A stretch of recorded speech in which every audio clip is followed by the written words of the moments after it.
third person perspective. The heart is the part in you that is always pure and always going to do the right thing. If you think your heart is just pumping blood, then I'm not going to argue with you right now, but your heart is where things like love and empathy come from. The heart is where love and empathy and all those things come from. So you have to be brave enough to let your heart guide you. Hello again, and welcome to the Third Person Perspective podcast. I am your host, Kenneth D Douglas, podcaster, influencer, speaker, all of that stuff I'm supposed to put on my resume. Anyway, for this podcast, I want to talk about something that I think is very important that doesn't get talked about enough. What do you think of when I say the word empathy? I want you to just think about that on your own as I talk here. All right. So just marinate on that word. Do you really understand it? Do you think anything of it? Or is it just one of those buzzwords that you hear people say and you don't pay it too much mind, right? Or do you confuse it with sympathy? Are they the same? Are they different? Something to think about. So, the definition of empathy is the ability to understand and share the feelings of another, often looked at as putting yourself in another person's shoes. So, if you're at the coffee shop and you see someone over there and they're having their coffee, but you see them, they look like they're really sad and maybe, something's going on and it's really heavy on them. And either you're going to feel nothing about that, or you're going to feel something inside yourself, right in your heart. And maybe you even want to do something like say something to them like, hey, I hope you are having an okay day. I hope your day gets better. Or can I sit down and talk with you? So that's the definition of empathy. Now, if you see them and you say, wow, they look like they're having a bad day. Well, glad it's not me.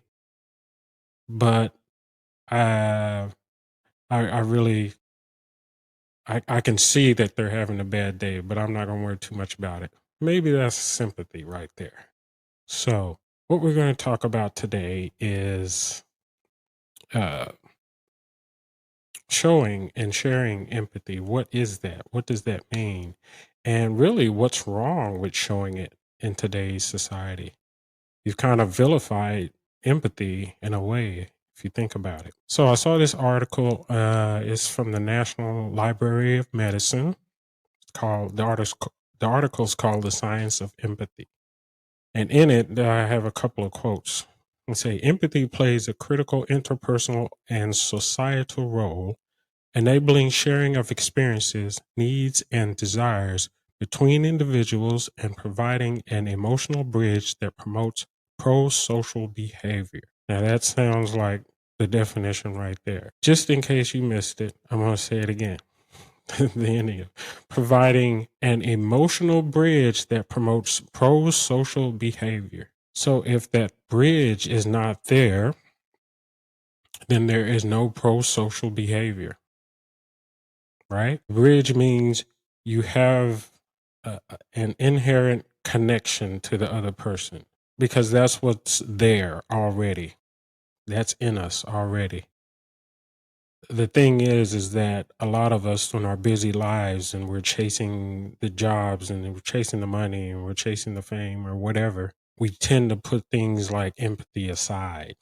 And that's core to human nature. Empathy is core to human nature. I think most of us know that, but like I said, it's easy to put aside. So, because those bridges are gone, there's no pro-social behavior. So if it's not pro-social, what is it? It's antisocial. Now we're, looking past each other, ignoring each other, and even being mean to each other, right? So the next quote from this article says, "The personal distress experienced by observing others' pain often motivates us to respond with compassion. All right. So empathy leads to compassion. Isn't that the way it should be? This is hardwired in us already. It's already there. It's only covered up because we choose to. And I'm not saying we wake up in the morning and we choose to be, I'm just going to be cut off and be mean to anybody that comes next to me. Um, life circumstances and events, and then the things that we consume in our media, of course, our surroundings, our friends, our family, sometimes they can put their negativities on us and then we absorb it and then we put it out there. And we forget to be empathetic to people around us when that is once again what brings us together. Okay, last quote from that article. Individuals tend to have the most empathy for others who look and act like them, for others who have suffered in a similar way, or for those who share a common goal. So this is where it gets tricky. So on my platform, I have, and you will continue to hear me talk about us as individuals and groups putting ourselves in boxes and closing ourselves off from other groups and other people. And so this is what this is talking about. But now we're using empathy, but we're putting it in a box, right? I can empathize with you if you look like me, or you came from the same community that I came from. You have the same ethnic background. You have the same. You come from the same area that uh, I live in and I was born and raised in.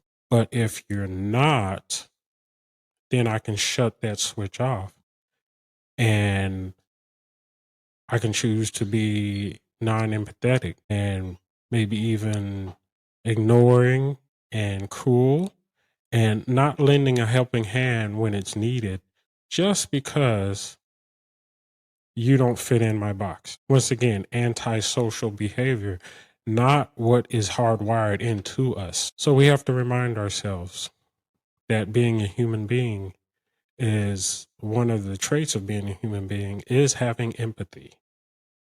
All right. On that last quote, we do know ourselves through contact with others, right? But to go along with that, it's that isolation. It's that blocking ourselves off, either individual, like I said, or in groups. And it makes it harder to empathize with those other people because we see them as other. And that's something we have to get past as, human beings and as individuals. When you grow yourself, when you work on yourself, when you turn your gaze inward, here's my spiritual talk coming in here. When you turn your gaze inward and work on yourself and you cultivate that inner peace and inner love for yourself, then you will start to see other people as the same as you. And those artificial barriers that you've put on and that have been put on you will start to dissolve away. I am speaking from experience. And not that I was that, I don't think I was that mean and bad in the first place, but I just see that in the world. But I know as I worked on myself and I went on my inner journey to self-discovery, I became more empathetic than I already was. Okay. So why is empathy looked down on? And we know it is. Um, it's seen as a weakness, isn't it? Okay. Especially, I'll just say for the masculine. I'm not going to say man, but I'll tell you that reason in the future episodes. I like to differentiate. All right. Men and women, and then masculine and feminine. Masculine is the, I'll say the energy, masculine and feminine energies. They have traits that go with each one. And I like to focus on that because actually, each person, whether you're man, woman, LGBTQ plus IO, doesn't matter. Okay. Non binary, whatever you are, you have masculine and feminine qualities in you. So my point is, it's the masculine qualities when it is out of balance. Okay, that is when it starts to look at things like empathy as a bad thing or a weakness.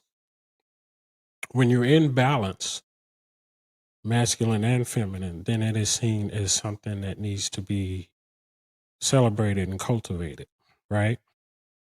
So empathy is not a weakness. And our culture in the world these days, some cultures, they want to make us, the majority of the population, believe that, but that is definitely not true. Having empathy for your fellow human beings, and I'll say that because we need to cultivate that around the world. And a lot of us do. So don't believe the media and the hype and the people who are naysayers. It's okay to care about a person in another country who has nothing to do with you and who is struggling. People who are struggling, kids, adults, stuff like that. And you want to do something for them because you don't think any human being should be suffering. That's empathy. And it should not be used as a weapon or bargaining tool or something to debate about in politics. So, moving on. So, as far as empathy, going back, if a person is always in survival mode and ruled by their fears, they may not understand how to be a better person and use empathy, right? So this is something I'll touch on here and there on my platform as well. Our ego uses fear to protect ourselves, right? To protect our persona, protect our human experience.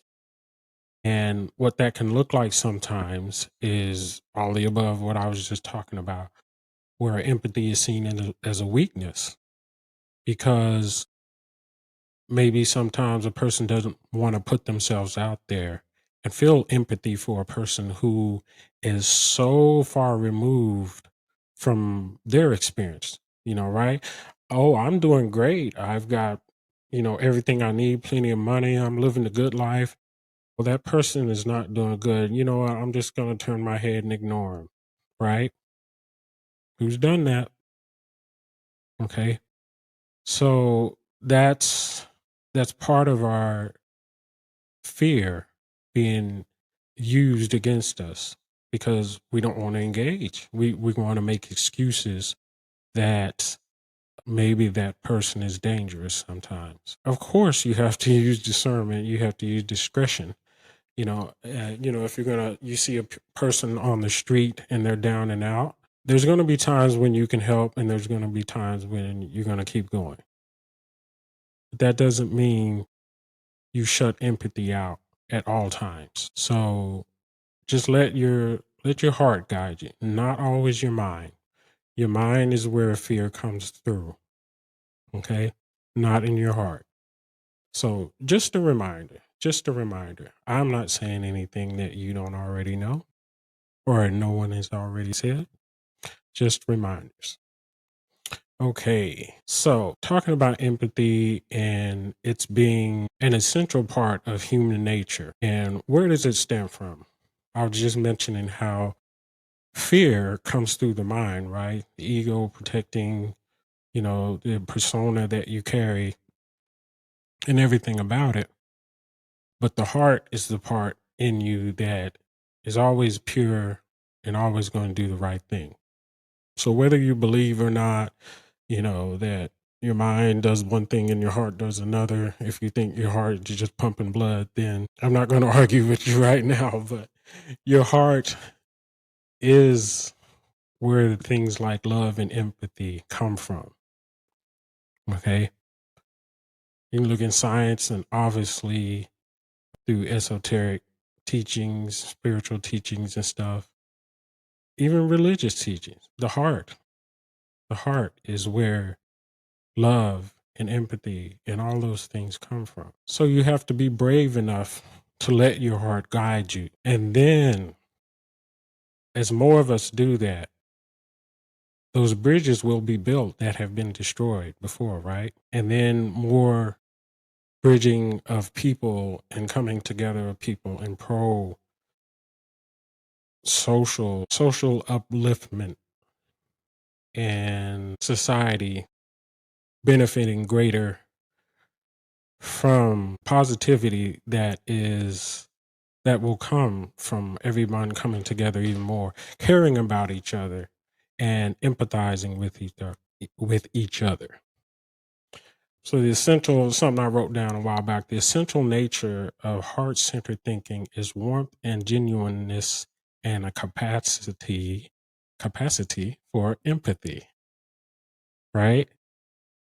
So as more people start thinking with their hearts instead of just up here, then this is a thing that I think about a lot. Once we get on the right track to something, then everything else falls into place. Everything else will fix itself. Okay. If we're thinking less with our brain up here, the analytical mind, and thinking more with our heart, everything else will fall into place. And I'm talking about everything. I'm talking about just the path of humanity right now. I think that'd be hard to argue with if more people moved in their everyday lives with a little more empathy and love, how that somehow could not be could how that somehow would be a bad thing. Makes no sense. It's just hard for us to get there, right? All right.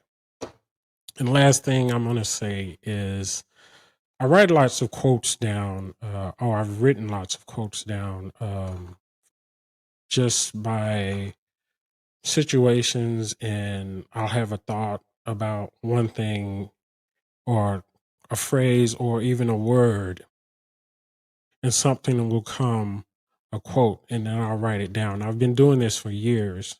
So I'll put them in my notes for, when I'm doing the podcast and speaking and whatever. And here's one I came up. It's similar to another one, I believe, but I can't tell you where I got it from. But here's my version. Is love is often rendered hopeless by the analytical processes of the mind. I knew I was going to mess that up. Love is often rendered hopeless by the analytical processes of the mind. So that's just what I was just talking about. We can't think with our hearts because our mind's in the way. And it's not always just fear, it's lots of things, but our mind stays busy. Our mind thinks it needs to protect us. It needs to protect the persona that it's created of us since we've been born. But our heart is always there trying to tell us the truth and trying to point us in the right way. So that's what I believe. I think a lot of us believe that. So hopefully this is a reminder. So once again, I appreciate you joining me on my podcast for Third Person Perspective. I hope you're having a good day, and please remember to be empathetic as much as you can. We need it right now. Have a good day. Don't forget, vibrate higher.